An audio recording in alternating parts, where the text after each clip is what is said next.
Una y dos. Y dos. Una y dos. Una y dos. Hello and welcome to Cortes NYC Livestream, the podcast. This show broadcasts twice a week out of New York City. We are your hosts, Cortes NYC and Carla de Puerto Rico. And on the show, we talk about art, creativity, city life from a Latino perspective. I'm a visual artist. And I'm a singer. And this is episode 48. As always, you can find us on iTunes, Stitcher, Podbean, and Spotify, and also on social media, on Facebook, Instagram, Twitter, and Tumblr. And don't forget my online store, cortesnyc.bigcartel.com. I have original art, stickers, posters, and pins for sale. And thank you, everybody, for the birthday shout-outs. I appreciate it. And we gotta say thank you to all our new followers on Instagram. We are 1,029 now. And also welcome to our new listeners to the podcast. If you have any questions, concerns, answers, just send us an email to cortesnyclivestream@gmail.com. Okay, all right. And special shout out to all the people that are out there looking at the Masa Bowery art exhibit down at Citizen M Hotel. If you don't know about it, Google search it. Masa Bowery, that's M-O-S-A Bowery. Find out about it.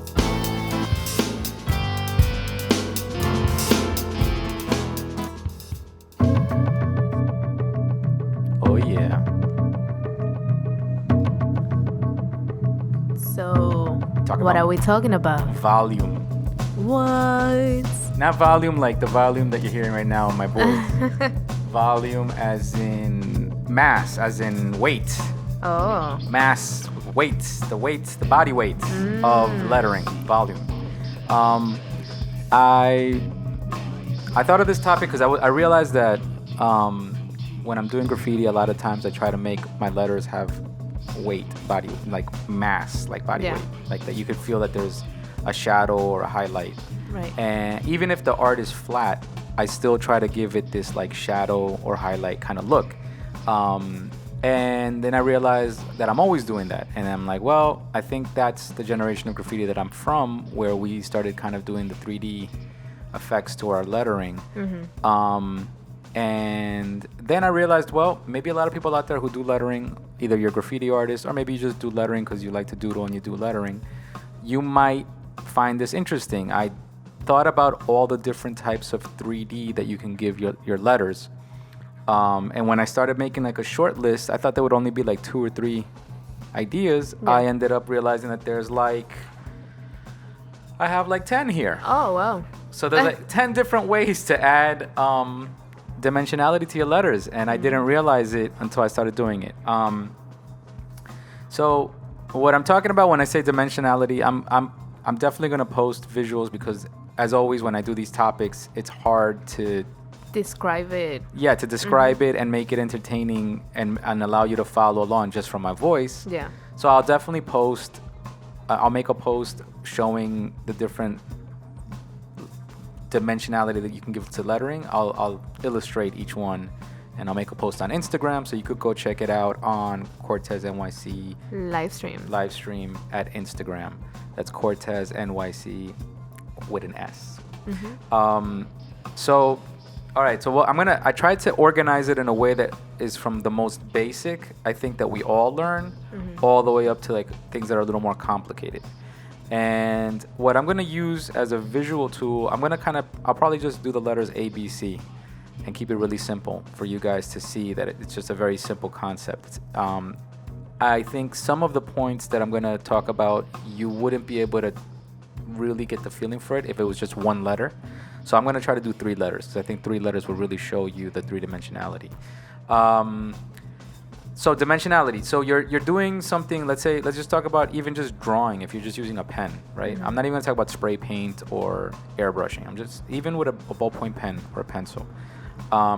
You can add dimensionality very simply with the first concept, which is just a drop shadow.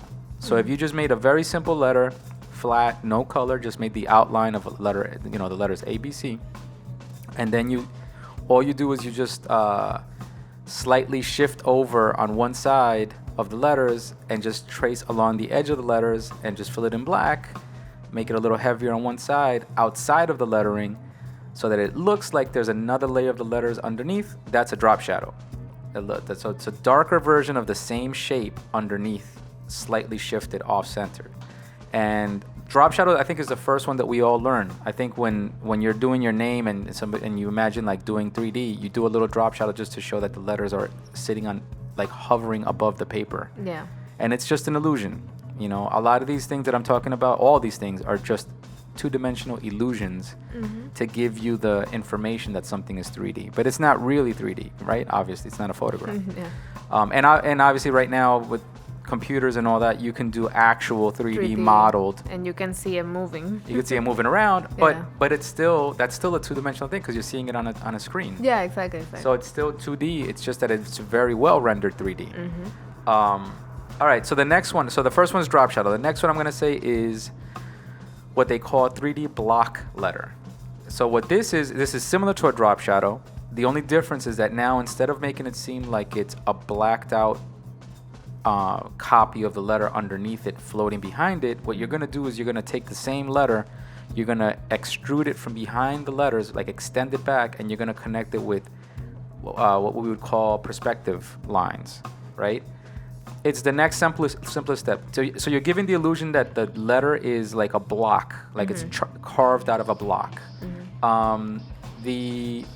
How far you do the 3D will give you more of an exaggerated three-dimensional look. So you can go from maybe just doing it slightly off the regular letter shape, to being very long, to making it seem like it's like the entire length of the letter again, you know, a full maybe inch, let's say, or 2 inches away from, you know, the original letter, and that'll give you more of a block kind of shape. Yeah. But a 3D block letter, you could either shade the 3D or not. You're still gonna get the same idea, and I don't even think you need to shade it in order to get the concept that it's supposed to be a 3D block letter. Then the next one that I thought of was, well, what people usually do is they'll combine both. So they'll do the 3D block letter with a drop shadow underneath that. So it looks like this three-dimensional block letter is floating on top of the paper. So the 3D block letter is the combination of the first two, and that's another very simple way of doing, you know, the illusion of 3D in your lettering. The next one I like to call the Superman technique, which is one-point perspective. So this is where you take lettering and you take the points of your letters, all the corners, and you extend them towards the back to 1 point. Oh, is it like making that S? Yeah, all the lines going to one place. Yeah. And it kind of gives you that Superman title. Yeah, you know, when on the comics, when it says Superman and it has a three-dimensional lines going towards back into infinity, that's very typical in comic books and that kind of stuff. And that's a technique, and that's an illusion, a trick, a cliche for doing 3D to your letters. And it's a one-point perspective. The difference between what we said earlier, the block letters, and the one-point perspective is that the block letters all go in the same direction, parallel. All the dimensional lines go parallel to each other. In the one-point perspective, they all go towards 1 point to infinity, and that gives it a different feeling. And you guys will see it if you look at the post. You'll see what I'm talking about. The next one, I would say, so we already said 1 point perspective. The next one would be 2 point perspective. So this is where you take a letter, or you take your lettering and you give it 2 point perspective. To the left, let's say, that side of the lettering will go to one direction, and then to the right, the lettering will skew to the other direction. And what that'll do is that'll give you a sense of dimensionality, of height. It'll make the letters look like they're tall or like they're big, like you're looking from down up at the letters, depending on where you do the 2 point perspective. But for the most part, people do it to make it look like you're looking up at the letters. Again, you don't need shadows in this, as long as you're doing the lines correctly, just basic outlines, you know, it'll give the illusion. And it's effective. I mean, people do this all the time in graffiti. This is common. All of these are very common in graffiti. The next one, not so common in graffiti, but pretty common in type. I like to say it's called the elongated drop shadow. This is where you do your lettering, and the lettering is just flat and straightforward at you. So it's just basic, you know, you're just doing your letters, your block letters, let's say A, B, C, and it's just facing you directly. But then your drop shadow goes off into the perspective. So your drop shadow is laying down on the floor and it's extended across the floor behind the letters. Probably kind of into infinity, but it doesn't. I think if you go too far into infinity, it won't look like it. But so that's the elongated drop shadow. And that, some people, I've seen that in graffitis. It's more common in like lettering that's like for titles and comics and things like that. But that's another one. And then a combination of what we just talked about would be the 2-point perspective with the elongated drop shadow. So now you're giving it the 2-point perspective to make it look like it's tall, but then you're extending the drop shadow across the floor, so it looks like the sun is beaming on a building and that building is casting a long shadow on the floor. And that will give you, again, perspective, dimensionality in a 2-dimensional plane in a very simple way. You don't even need, fancy shading. Then the next set of techniques for shading or giving volume to your letters is they all fall in the world of beveling. Beveling is when you have dimensionality within your letters as opposed to outside of your letters. Everything that I talked about so far has been giving your lettering dimensionality outside of your letters. Beveling is inside your letters. So you can let your art, your lettering be flat on, straight on, but then what you do, the first one that you do is the beveled highlight. You just go, let's say, 1/8 of the way into the letter, right? And you just run a white highlight on the, let's say, all the upper left corners of your letters, right? And if you follow it kind of methodically across all your letters, just putting a highlight on the upper left, it's going to create the illusion that there's a white highlight beveled on the upper left of your lettering. It just gives it a little mass in a simple way. If you're doing it by pen, the trick to the beveled highlight is that you have to shade your letters just a light shade. So designate where your upper left beveling is going to be, and then shade everything else. And you'll see this if you guys look at the post that I'll be putting up. You'll see what I'm talking about, the beveled highlight. The next one would be the opposite, which would be the shadow bevel. So that'll be the opposite. That would be the beveling on the, let's say, cartoon, stereotypical would be that it would be on the right, on the bottom right. And what you do is you go, like, let's say 1/8 or 1/16 into the lettering, into the shape of the lettering on the right and the bottom, and you just run a shadow along it. You just shade it in, right? And you could either blacken it in or shade it in. And then you could leave the rest of the letter pure white, because now this is the shadow, your lettering could be white and it'll be fine. So this is a shadow bevel. So the first one was the highlight bevel, which is on the upper left, and then the next one would be the shadow bevel. The next one, that is the third step to this beveling thing, would be full bevel. This is giving the illusion that you have lighting coming on from the left, that your letter has a tint to it. So in the center of the letter, the middle, the body of the letter, in the middle of it, you have like a slight shade. And then on the right, you have that shadow bevel. So you're going to have your highlight on the left of the lettering, the highlight bevel. In the center, you'll have just a light cast of shade. And then on the right, you'll have like a heavy shadow, maybe pure black, and it'll be your shadow bevel. And then you put all those three bevels in one, it becomes full bevel. And I'll illustrate that for you guys too, so you guys can see that. And then the last two are the fun ones. That I would say are graffiti based. One would be a version of the 3D block letter, which a lot of people started nicknaming the gummy letters, or the 3D gummy letters, because it's like 3D block lettering, but it's morphing. It's not following any rigid perspective. It's warping. The 3D on one side is not even. It can be fatter on the top, thinner on the bottom. The letters could be warped and they could be thin on the top, fatter on the bottom, or vice versa. And you can give it a little shade to give the illusion that there's like a curvature to the 3D. So it's not just a flat on block letter. It's more curved and fun. And that's something that definitely came to life in the 90s in graffiti, where people started taking their block letters and giving it more life and experimenting.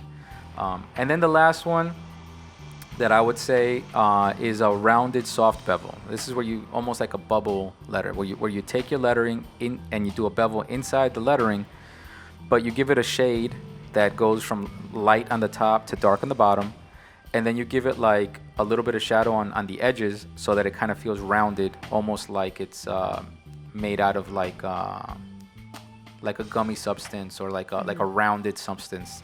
And that's pretty much it. I think I never really thought about all these different ways of approaching it, but I guess I do it unconsciously, and I don't think about it.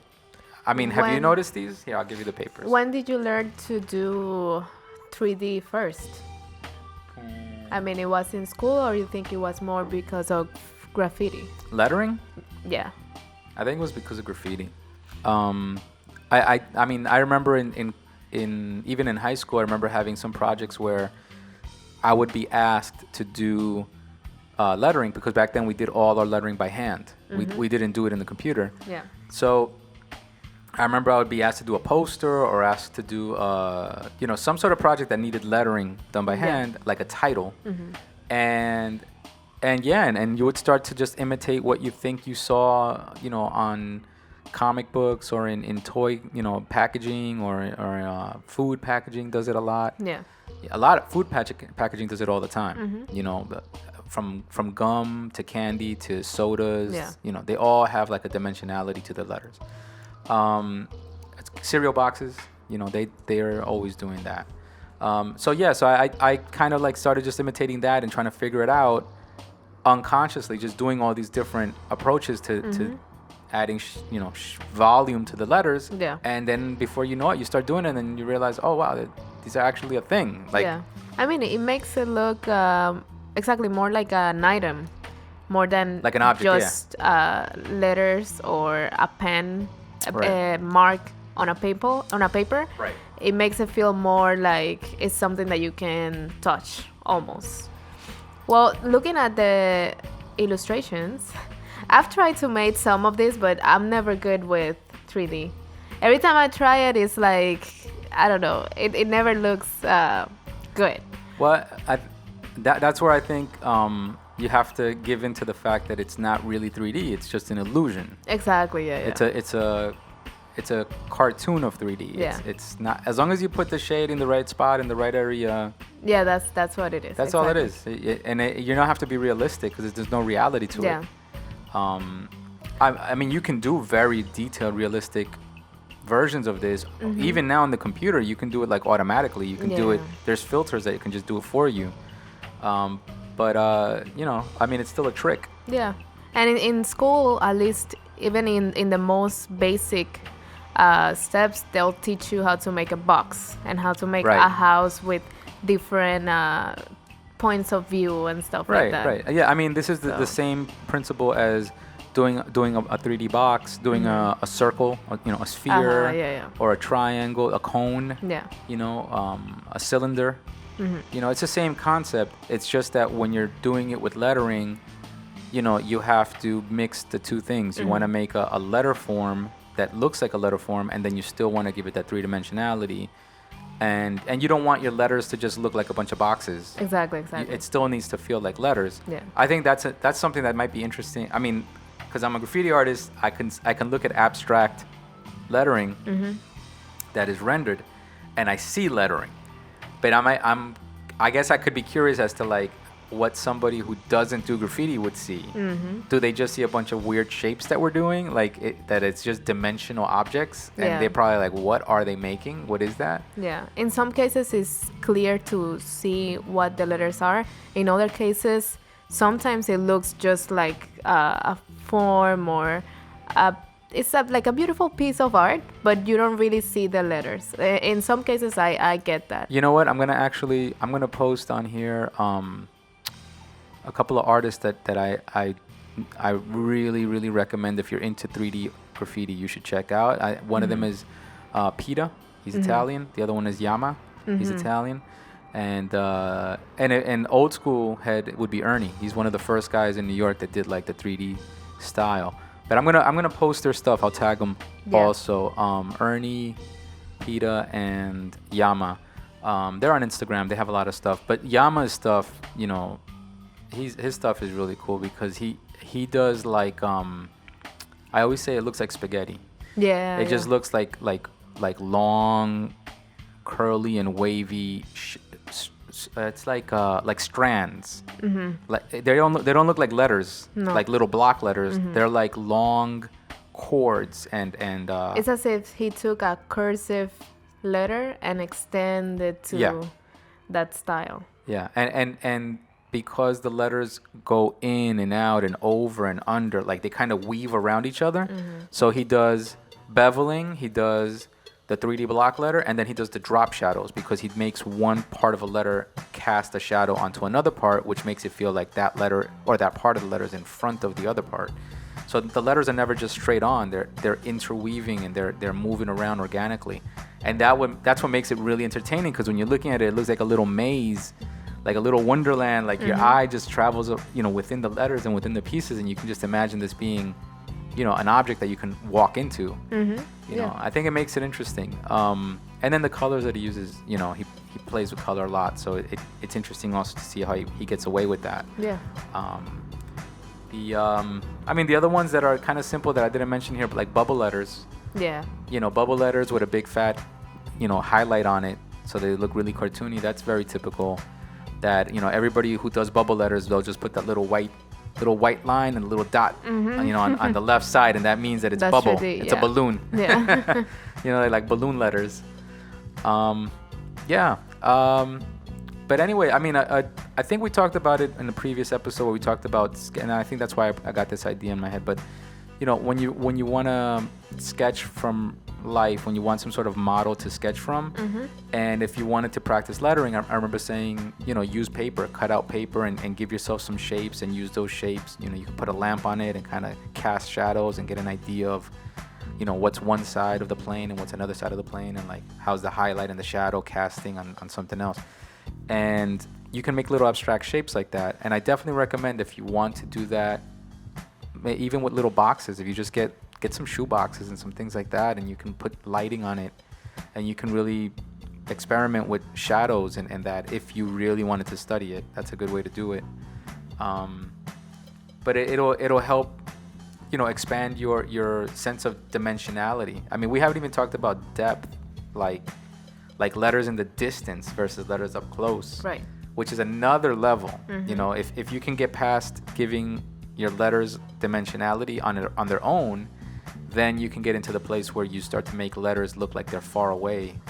Maybe on a wall you can make lettering look like it's fuzzy, like it's out of focus and it's in the distance, and make some other letters look up close and sharp, and very, very in focus, and that's a way of creating illusions also, that you don't think about it until you start inventing and drawing. You realize that there's you can create a universe within these letters, like they exist in a space. All right, so I think that's it for this. Okay, very interesting topic. All right, you guys, go out there and sketch, draw, rock your letters, do your pieces. Watch out for the posts. I'm definitely going to post on Instagram. Like I said, Cortes NYC Livestream on Instagram. And just practice your 3D and tag us. Ya lo estás haciendo todo igual, no tiene ningún color el paso que hace. Separa menos tiempo. 1, 2, 3, 4, 5, 6, 7, 8, 9 y 10. Culture Talk. Culture Talk. Carlita, what are we going to talk about this Culture Talk? So we're going to be talking about Alexandria Ocasio-Cortez. What? She's not my sister. No, she's not. She's with a Z. But we wanted to talk about her because she had got a lot of attention during this past months, when she, on June 26, 2018, won the Democratic Party in New York's 14th Congressional District, which covers parts of the Bronx and Queens, in New York City. And this was a big win because it was against one of the biggest congressmen in New York. He has been there for years and nobody had the opportunity to win against him, which was Joe Crowley. So Joe Crowley, he was the congressman representing this part of New York City, but Alexandria Ocasio-Cortez went against him in the primaries and won. Wow. The most exciting thing about her campaign and her win is that she did all of this without big corporate money, which has been her whole campaign. She said that the biggest donation she got was $29 or so. And this was all because her team went into the streets of the Bronx and Queens, and they were talking the language that people wanted to hear. They were talking about health, Medicare for all. They were talking about the communities. And because Alexandria is born and raised in New York, in the Bronx, she knows firsthand what is it to be a working class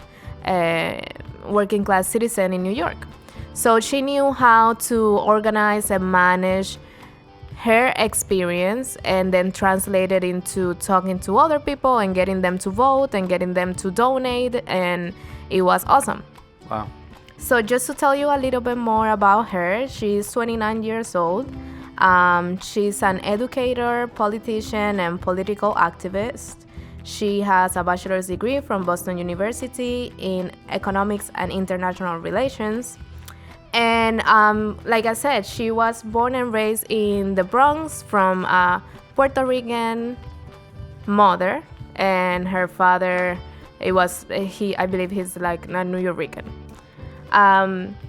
But she, even though she had the opportunity to go to college and she had a bachelor's degree and all that, when she came back from college, because she went to Boston, she had to work as a waitress and also as a bartender in order to help her mother because they didn't have enough money. Her father passed away, so she had to help her mother, and the only way she could do it was working like that. I saw an interview or a little short documentary on her, and yeah, they like, I'm always skeptical about these politicians, but when you see her and you see her interacting with people and she's telling her own story, yeah, you feel it. You realize that she's somebody from around the way. She definitely has a professional side, but when she's talking to the people in the street, she's talking to the regular person, that she'll bump into in the street. She's very friendly. She's very approachable, and she's telling her story, the same way. Like, yeah, like used to work, along these people, working just a job as was it a bartender or waitress? Bartender and waitress. Yeah. So she was working hand by hand with undocumented workers, with immigrants, with people that had to work long hours in order to make just a little money. So she knew what was the struggle, and she knew what these people needed to hear. And then she started to working as an organizer for Bernie Sanders for the 2016 presidential campaign. And that makes sense. And that's when she got inspired, I guess, to say, well, maybe this is something I can do. But after his loss and after the presidential elections, she started to travel across America by car, and she visited different places that were in need at the time. So she went to Flint, Michigan. She went to Standing Rock. And then over there, she spoke to people that were affected by civil rights situations.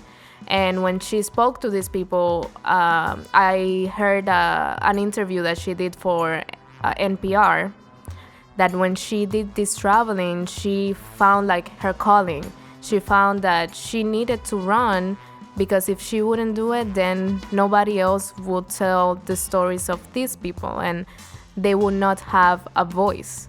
And more when she went to Standing Rock, she found that even her ancestors was almost calling her to be a representation for her people as Puerto Rican, but also her people, she looking at herself as a Native American and looking at herself as part of a class that is not represented in the Senate. True. So that's when she decided, okay, well, maybe I can do it, and I'm gonna do it, and she started to run. So like I said, nearly 75% of her donations were small individuals' contributions. compared to Crowley's campaign, Ocasio spent $194,000 versus $3.4 million, and she won. Wow. So that tells you that it's not about sometimes it's not about how much money you spend, but how much are you connecting with the community and how much they want to listen to what you're saying, and if you really want to know what are they going through. Yeah. I mean, that's that Bernie thing. It makes me think of how he made so many comments like that, boasting that in his campaign it was, I don't know if he said like less than $5 and less than $20 donations. Yeah. He put a number out there and he was like, yeah, the donations are so small, but it's so many people that it shows that people really want him to represent. Yeah. So when she won, she became the youngest nominee for Congress. She was 28 at the time. Now she's 29. But if she wins in November, which go out and vote if you're in New York City. But if she wins in November, she will become the youngest woman to be a representative for the House of Congress. Wow. So, yeah. I hope she wins. I hope she gets in there and starts that's history. Making history. Yeah, making history. History in the making. The youngest women, and I feel also to be a Latina women representing us. That's awesome. And representing well, because she does the job. It looks like she's really serious about the job. Yeah. So she describes herself as a democratic socialist, which means that she supports policies such as Medicare for all, job guarantee, tuition-free public college, ending privatization of prisons, and ending gun control policies.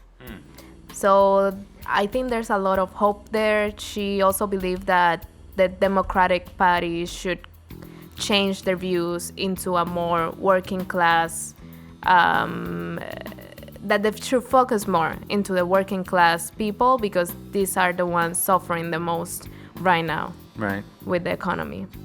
So that's that democratic socialism. Yeah, I think that's that Bernie Sanders vibe, and I guess we're gonna see more politicians like this if it works. Yeah, we'll probably see more politicians taking these stands. And this is another thing that is happening for these elections in November 6th. There is a lot of other progressives out there. There's a lot of people that came out that actually won the primaries, so now you have them in the ballot, so you can vote for them. And they're new, they're young, and they're full of new ideas that I feel that if we want to change as a society, overall, we should really look close into them. Yeah, I know that you had mentioned her to me a long time ago, because she was, I think her videos or something became she became a sensation. She became viral, and people were posting about her, and it was a thing where everybody just wanted to talk about her. I don't know if they really were supporting her or they were just impressed, and they were like, "Oh, look, it's a Latina, and beat a guy. Oh, look, But I don't know if people really got into like, hey, let's really follow her and find out about her. But then, so I wasn't interested either, because I was like, I don't want to hear any more viral nonsense about politicians and all that. Like politics right now is really hard. It's a hard subject to like get into. Yeah. Because we got like the biggest problem in the White House. So. Yeah. But so I was having a conversation with a coworker, Portia. Shout out to Portia, Fashion Toolbox. She's the one that kind of pushed me a little bit into it, because we started having a political conversation talking about. We started from Barack Obama and ended up all the way around. No, we started off with Kavanaugh and we ended up somehow in Barack Obama and went all the way around talking about Democrats and Bernie Sanders, and then we're talking about Latino votes and Latino politicians, and what is the demographic and what are people really looking for to represent Latinos. And then I was like, what? Then I just threw her out. I was like, hey, what about that politician that I heard about? Let's look her up. And so I looked her up, and then I was like, really? We were both kind of like looking at it like, oh, wow, like this is actually a person who's saying the right things. Yeah. It's funny how a conversation like that could lead you to just look and take the information in the right way when you're actually looking for it, not when it's just viral. Yeah. And and then I started really looking at more of her videos, and I was like, wow, like this person really is saying the right things. This person is really trying to represent the right aspect of Latino culture. Because that's another thing. Like, we were having the conversation, and we were saying, what is pandering to the Latino voters? Like, sometimes, like Hillary Clinton had a lot of times where she was bringing up J-Lo or Mark Anthony, and doing like shows and like, having like the arriba moments and all that, like where like they're just trying to entertain the Latino voters to get their attention. Yeah. I remember, and I completely forgot about the guy, but I remember Hillary had the guy that was running with her that spoke Spanish. He was from Texas. He spoke Spanish, and no, I think he was from the north. Oh, okay. And I remember when he was running with her and he would speak to the crowd in Spanish, I was like, wow, that's cool. Like, that actually gets my attention. I feel like if you're gonna speak to Latino voters, you should be speaking Spanish, even if your Spanish is choppy. Like, that's typical in any big city. You have mayors that speak Spanish. Yeah. Even if their Spanish is bad, it's still an attempt to connect, and it's important. Yeah.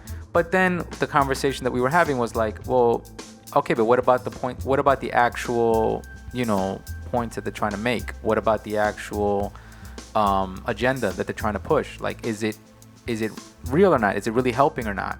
Or is it just that they're just trying to entertain and trying to get the votes, but they don't really care about the real causes or the real problems?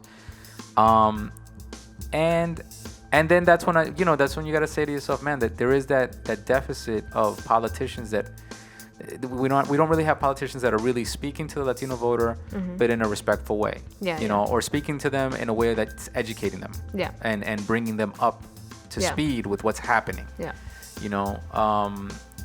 It's different for, let's say, it's an obvious difference when you have, let's say, Trump or some of these people where they just speak to the Latino voter like, this is what, more jobs. And they just say key words, and they know that it's going to get a rouse out of people. But, yeah, I mean, he's done the opposite. He's actually attacked Latino voters. Yeah. But the point is, it's a difference. When you can see an obvious, that they're using obvious catchphrases or gimmicks to get attention, that's obvious. Yeah. And I think because we see so much of it, we get numb to it. So we see like all politicians are fake. Like, we see like they're all just trying to get our attention, in the United States. And then we come across, like, let's say this girl, this lady, and Alexandria, she's doing her thing. Like, she's actually speaking to the people, and she's actually talking about the first things that I heard of her in the documentary was exactly the things that I was saying myself that we needed, you know. And the thing with her is that nobody knew about her before these primaries elections or anything. When this happened, she became everybody wanted to have her in their shows. She went to The View, she went to Fox News.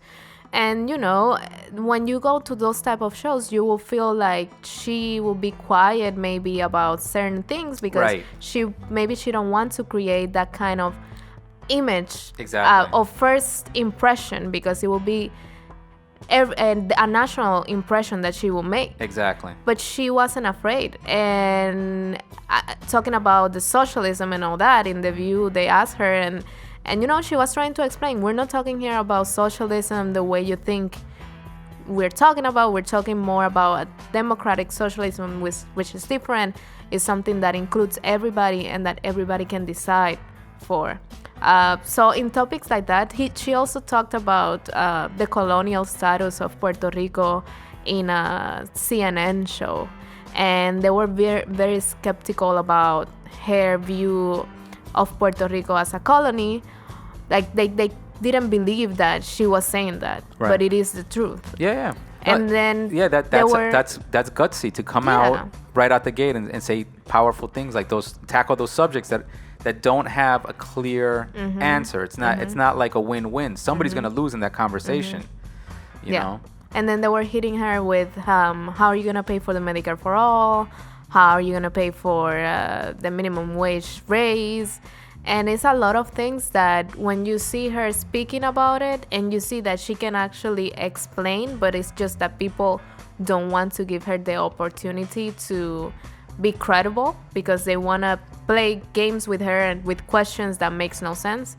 You see that she's genuine and that she really wants to help the community. So let me ask you this, with the short time that we have left, because we're going to go right into Hablando Español. Yes. How important is it that she spoke Spanish? I think it's very important, because that makes it feel like she has some understanding of the culture and the Latino culture in New York. Because let's say if you say I'm for the Latinos but you don't speak Spanish, I don't think you can understand every Latino. If you speak Spanish, then you can identify and talk to this type of Latinos and then this other type of Latinos. I don't know if you know what I mean. Yeah, I had a hard time with that in my conversation with Portia, because I was like, it's a weird thing to say, to admit it, but I need to hear somebody speaking Spanish for me to take them seriously. Her Spanish is not perfect. It's not. But she can understand it. Oh, yeah. And I mean, she said one word or two and then she has to continue in English. But I know that, and because of her accent, I know that she has been around not only Puerto Ricans, but Mexicans, Salvadorians, Ecuadorians. Right. So I think that she's going to get better at it. And I think that it is important. If you're really calling yourself a Latino and you're using that as part of your agenda. But even if you're not a Latino politician, I'm saying, even if you're not. Oh, well, yeah. If you wanna reach the Latino vote, if that's something that is part of your campaign, that you want to reach the Latino vote, then you should. Yeah, definitely. And it's not a difficult thing to do. No, it's not. Listen to this podcast. You could learn. Word by word, point by point. Any politician out there, you wanna get the Latino vote, listen to this podcast, listen to the ending. Yeah. Okay? You'll learn some Spanish.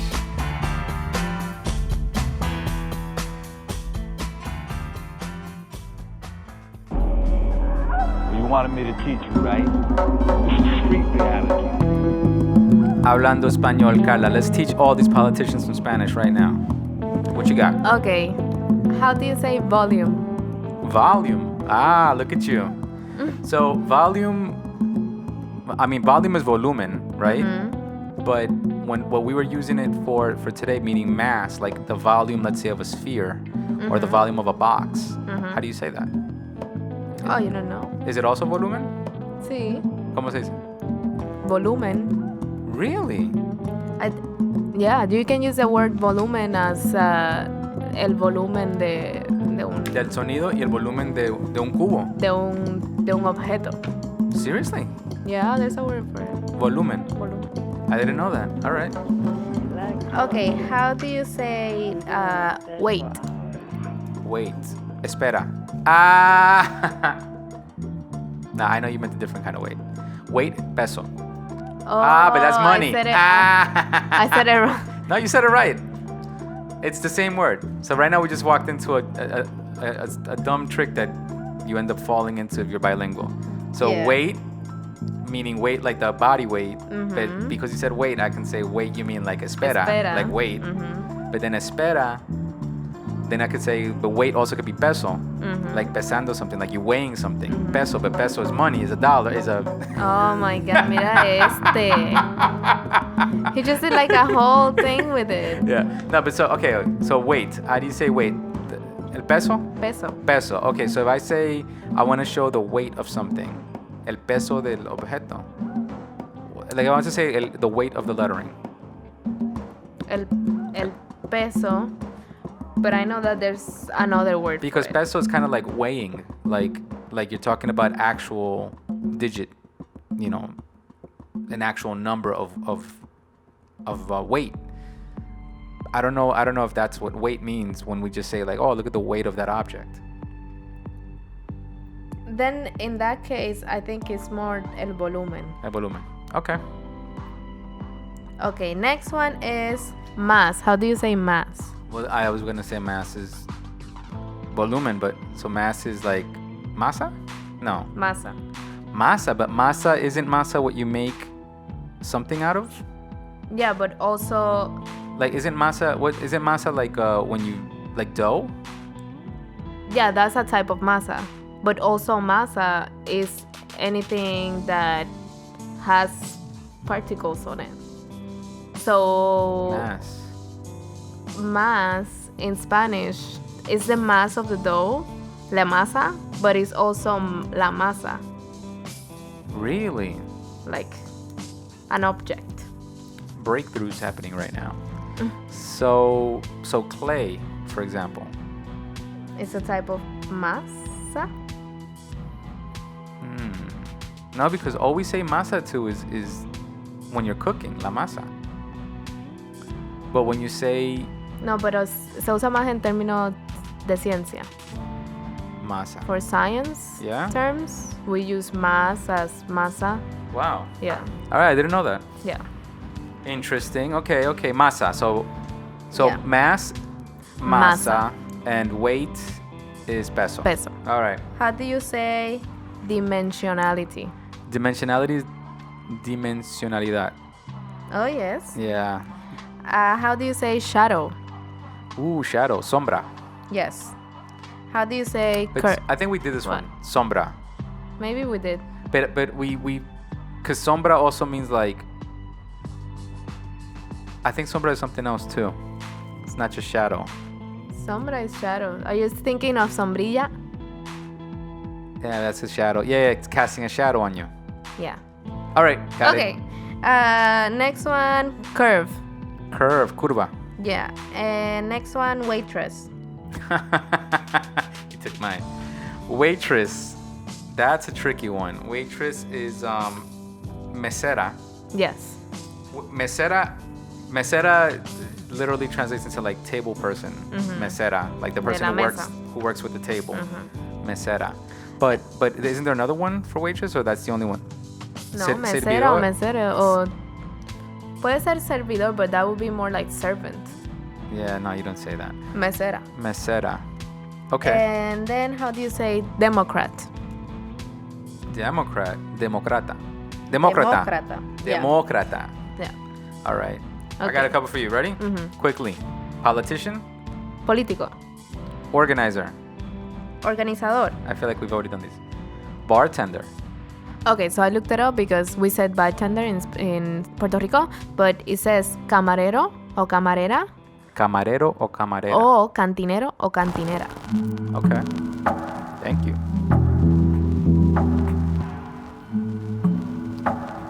All right. So another episode done. Yeah. Trying to catch up.